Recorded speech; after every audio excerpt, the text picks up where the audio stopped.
Everyone, this is Jed McCabe of www.bodybuildingalert.com.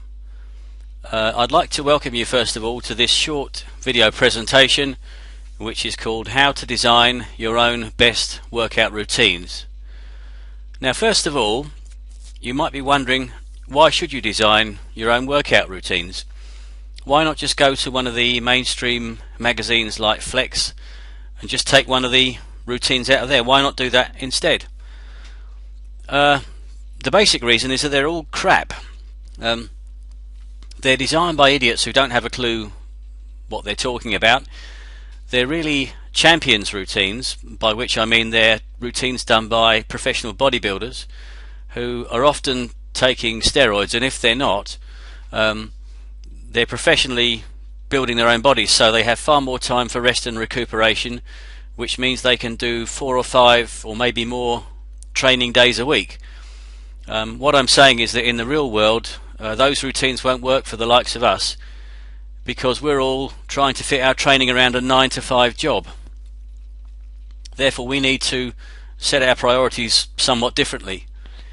The other reason why you need to design your own workout routines is that although we're basically all the same, we're all individually different, and no one will ever know your own body better than you will. So your goal should be to become your own best trainer, because this way you'll always get the best results. We all have our own little physical peculiarities, and you're the one that's going to know the best about your own body, so you need to become educated. Now the good news is that gaining the knowledge to become educated in that way is not hard if you follow a few basic guidelines, and I'm going to take you through a few of those in this presentation here, and at the end of that I'll be giving you a free resource where you can find out a lot more information, so please stick with me to the end of this presentation. Now before we really get into the meat and bones of this, you need to understand that designing your own routines is one thing, but implementing them is even more vital. You can design the world's best workout routine, but if you don't apply it, or if you lose faith in the middle of it and give up, you're not going to get any meaningful results.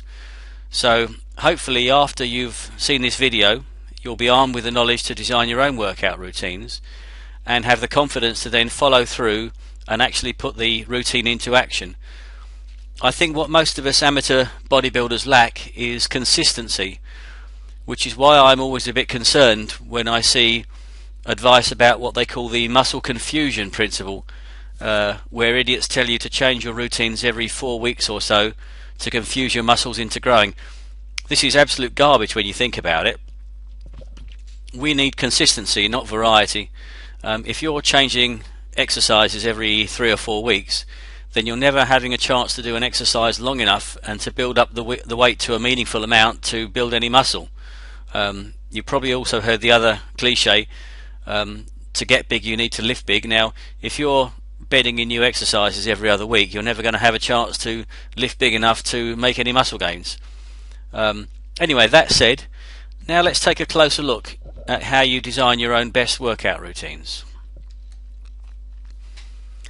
Now this is very important that you understand this basic concept at the beginning. It's something that's not really talked about enough in my opinion. But you need to know that heavy exercise causes your body to produce the fight or flight hormone cortisol, usually after about 1 hour's training. Depends on the person, of course we're all not exactly the same. The point being that once this hormone is released, it will greatly inhibit your ability to build muscle. It has a load of other unfortunate side effects too, one of which is it increases the chances of you storing fat. Now for that reason you need to keep your workouts very short. Almost all the reliable resources will tell you it needs to be under 1 hour in length, and some say under 45 minutes. So let's stop and think about that for a moment. And this is where people get confused, I think, and they miss the point. The point really is that the amount you've got of time available for training is a fairly small window of opportunity before the cortisol hormone kicks in, and that means that the exercises that you do in that small window, the choice of exercise is absolutely vital. And I think people don't take enough care in this area. So if you've been training 4 or more times a week with your workouts going hour and a half, 2 hours, this is almost certainly the reason why you've had no meaningful results. So please, if you don't follow any other advice in this presentation, make sure that you cut your workout sessions down to an hour, or absolute tops an hour, in length. Now, in addition to that, you need to have plenty of rest in between sessions, because muscle grows when it's at rest and not when you're training. This is another reason why the 4 or 5 or more times a week routines won't work. If you're always training in the gym, you're not resting and therefore allowing muscle to grow. Now, I suggest 2 or at most 3 hard sessions a week, with at least 1 rest day in between. So for example, you could train Monday, Wednesday, Friday, or Tuesday, Thursday, Saturday. In fact, if it was absolutely down to me, I say 2 workout sessions. So I would think in terms of Monday and Thursday, or Tuesday and Friday, that sort of frequency, and then you've got at least 2 rest days in between sessions. And bearing in mind, of course, this is assuming that you are working hard. You do need to be working hard. If you're not working hard enough, you're not giving your muscles the growth stimulus they need to get bigger. So let's now look at the exercises that we should be considering. I'm going to quickly bang on again about the point I made in the last slide, because it is so important, and that is that you need to recall that your available productive training time is short, and therefore you need the movements that will stress the largest amount of muscle, because it's the most efficient way of training. And that is the reason why compound exercises are king. It's very hard to train all your major muscle groups with isolation movements within the 1 hour time frame. On the other hand, if you concentrate on major compound exercises, you can cover most of your major muscle groups within the hour quite comfortably, and train them really hard. So this is the smart way to train. You get more bang for your buck. We're looking at quality and not quantity. So you're training hard and brief, and then getting out of the gym, resting and recovering. So for the lower body, we're talking about the deadlift, the squat and the leg press. Particularly the first 2, the deadlift and the squat. It's absolutely guaranteed, and I put money on this, that those 2 movements have put more muscle on more bodies than any other exercises ever invented. That's pretty much a fact. You ask any top bodybuilder how they built most of their muscle mass, they'll tell you they squatted and deadlifted. Now for upper body, you've got a bit more choice. There's the bench press, the overhead press, the chin or pull up, the dip and the shrug. Now ideally you also need 1 or 2 small isolation movements, because some muscle groups like the abs and the calves, there isn't really a major compound exercise that directly hits those muscle groups. So to avoid an unbalanced look, you do need something for your abs and something for the calves as well. And I would also suggest a little exercise that you may not have heard of called the L-fly for shoulder health. All of the upper body movements, and really the lower body movements as well, require your use of your shoulders. So therefore it's vital that you keep your shoulders healthy. Now some of you may not have heard of the L-fly, as I said, but if you check out the free resource I'm going to give you at the end of this presentation, you can go and find out more about that, or you can just Google the term L-fly and you'll see how that works. You only need to do it once a week. It takes you about under 5 minutes. Now this is another very important point, and I wish someone had drummed this into me when I started training over 30 years ago. Never neglect lower body work. Your largest muscles are in your legs and back. In fact, I think over 2/3 of your muscle mass, I should say, is in your legs and back, which is why you must deadlift and or squat, unless you've really got a compelling medical reason why you can't do those 2 movements. Some people say they can't, and really it's just that I'm not pulling any punches here. When you build up to meaningful weights, it can be bloody hard work, and you almost get where you're dreading doing those exercises, so you make excuses up saying your knees will hurt you. This is all rubbish. You need to decide how much you want this. So can't stress that enough. Don't neglect the lower body work, and please deadlift and or squat if you possibly can. Now for the upper body, you don't need to do all the exercises I mentioned above. You could probably say pick 3 from that list, and then mix and match, and do try them all if you haven't tried some of them, because it may be that you've got a real aptitude for one of them that you've never tried before. And of course, any exercise it turns out that you have a natural aptitude for, that's great, because you can really build some meaningful muscle doing that. Let's press on now.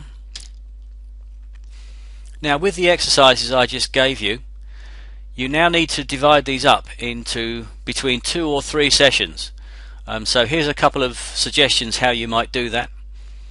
One way is an upper body lower body split, in which case you would do all your upper body movements on one day and your lower body movements on another day.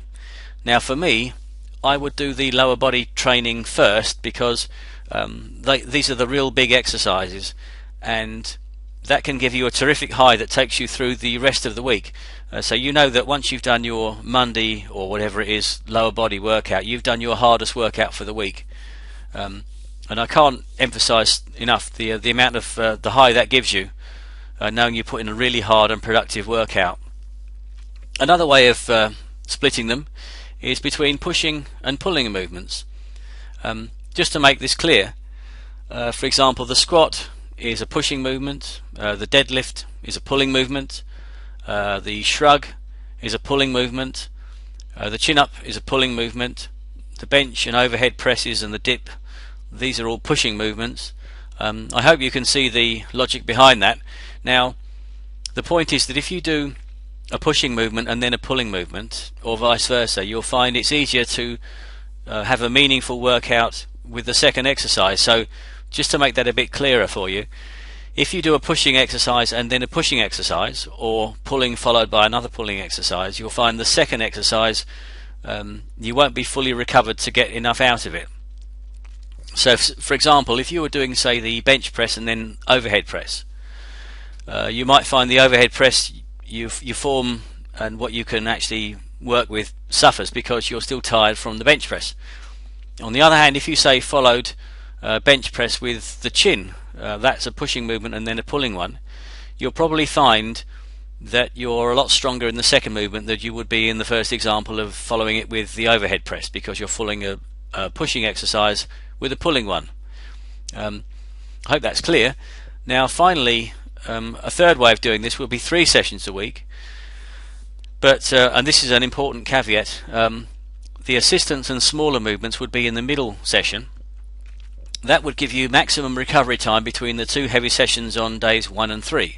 So you could do, for example, your major lower body work on day 1, then day 2 would be things like the abs, your L-fly I mentioned earlier, the calf raise, and any other little assistance exercises that you might be doing. But please don't use too many of these. You need to do quality, not quantity, and don't start packing your routines with silly little isolation movements, because they really don't build much muscle, and they also detract from your recovery for the big exercise.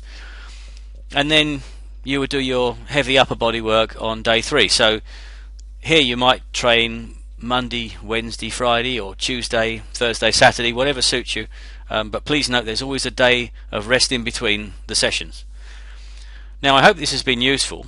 So finally, I said earlier I'd give you a free resource. If you'd like more information about how to design your own best workout routines, you might like to check out the free 70-minute video report introducing bodybuilding basics. To download this right now, please visit www.bodybuildingalert.com. Take a look at that report. There's a ton of useful information in there, and take control of your body. This is training hard but also training smart. In less than 3 hours a week. You don't need to be flogging away all your waking hours in the gym to build muscle. In fact, it's better that you don't. So I do urge you to check out that report. But regardless of that, I do wish you luck. This is Jed McCabe signing off from www.bodybuildingalert.com. bodybuildingalert.com, and I'll speak to you soon. Cheers.